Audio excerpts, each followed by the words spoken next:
Oh, here's a question. Oh, and this is a very good question about blood pressure. Dr. Stan, is there a correlation? Let's start here. Is there a correlation between high blood pressure and menopause? Is there? Uh, yes, there is. So again, I can't express this enough that menopause affects every single thing.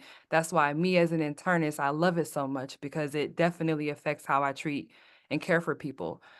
Menopause can definitely there's a lot of studies out there that show that blood pressure starts to go up. Just like how I explained cholesterol going up with menopause, so does Hmm. blood pressure. People go their whole lives having no issues, and then that blood pressure starts to creep up, which is why I wanted to say this as loud as I possibly can. Once you start noticing changes in your periods, more than anything, and you should be doing this anyway, but once you start hitting that perimenopause phase and menopause phase, you must check your blood pressure at home. You have to. You have to get a monitor. You have to start checking your blood pressure. And when you start seeing readings greater than 130 over 80, you need to talk to your doctor because this is a change. It might not be anything that you're doing with diet, activity, it might literally just be this menopause transition.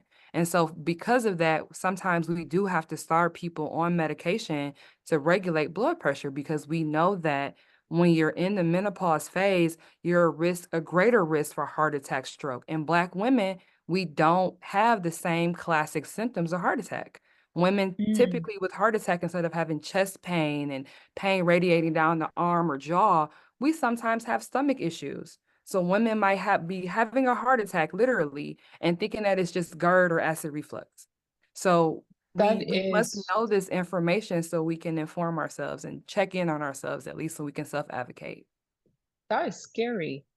So, what's the solution for this? If you, for example, are menopausal, you check your blood pressure, you see that your blood pressure is greater than 130 over 80. What is the solution thereafter? So the first thing I would check in, how's your stress level? Are you getting enough sex? More sex reduces stress. Stress levels. What are you eating? How's your activity around you? Are you exercising? So look at those, what I call like the preventative strategies. Are we doing all those things? If we are and nothing else has changed, we need to go into the doctor, start recording our blood pressures to make sure that nothing hidden is going on. So what is the solution thereafter? Imagine you go to the doctor. What is the solution? Is the doctor going to say you have to do meds, or is there an More than alternate? likely, it just depends on where the blood pressure sits, right? So if a Uh, person's checking their blood pressure at home and it's constantly 140s over 150s, we treat blood pressure not because we're trying to get money off pills. We do not get money off of giving pills for it doesn't happen.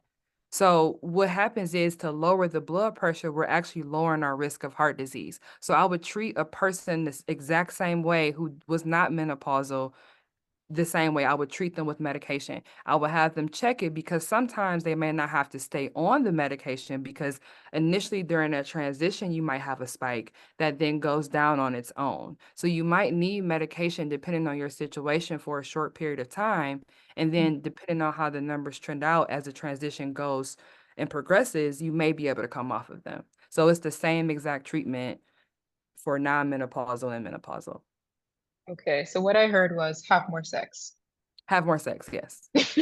That's always the Tamara answer. got it. Tamara says, yeah, more sex. That's it. I just heard more sex. Blood pressure, more sex. Cholesterol, more sex.